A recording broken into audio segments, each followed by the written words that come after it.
What do you think about the Air Forces? Air Force form has filled it in 4 October, 4 August. It has government has they have given chance for the 4 April.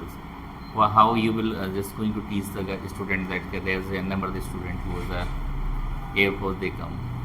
Okay. What is the plan for you? Okay, जय Hind my dear students, मेरे प्यारे बच्चों। जब आप air force का examination देने जाते हैं तो एनडीए से थोड़ा अलग स्ट्रेटजी इसके लिए आपको लेनी होगी। इसमें आपको एयरफोर्स के लिए, नेवी के लिए आपकी जो स्ट्रैटेजी होती है उसमें आपको ये ध्यान रखना होता है कि जो पास मार्क्स हैं, जो आपके कट ऑफ होते हैं, उन्हें मेंटेन करना बहुत आवश्यक है।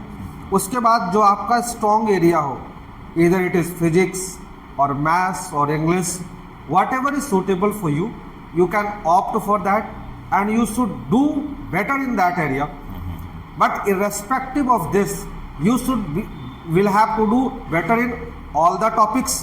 लेकिन आप एक बार कट ऑफ क्लियर करें और कट ऑफ के बाद जो आपका बेहतर पॉइंट हो उस पर फोकस करें, क्योंकि आपको अगर आपने 35 गेन कर लिया, 35 से 40 अगर आपने मार्क्स पा लिए तो इट इज़ 100% श्योर कि फेज 2 अगर आप क्लियर करते हैं तो फाइनली आपका रिकमेंडेशन होगा और एयरफोर्स में आपका सिलेक्शन होगा। इसका मतलब 35 नंबर तक लाना जरूरी है जी।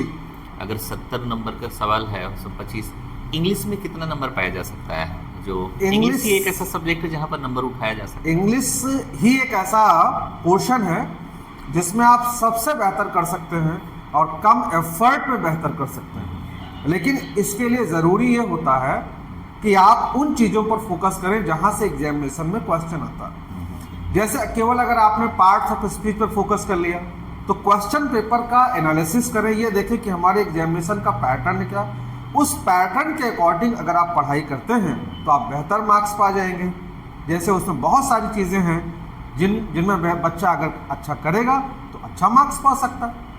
केवल ये नहीं कि हमने noun pronoun verb adverb conjunction पढ़ लिया, बल्कि एयरफोर्स नेवी में अगर कोई बच्चा केवल प्रेपोजिशन पढ़ ले, एक्टिव वॉइस पढ़ ले, पैसिव वॉइस पढ़ ले, नरेशन पढ़ ले और इसके साथ टेंस पढ़ ले, वर्ब पढ़ ले, उसे रेस्ट ऑफ द जो पार्ट्स ऑफ स्पीच से पढ़ने की ज़रूरत ही नहीं है।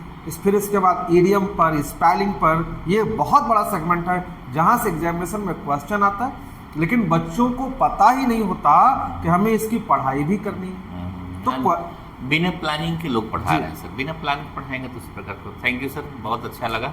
आपने कुछ गाइड किया बच्चों को।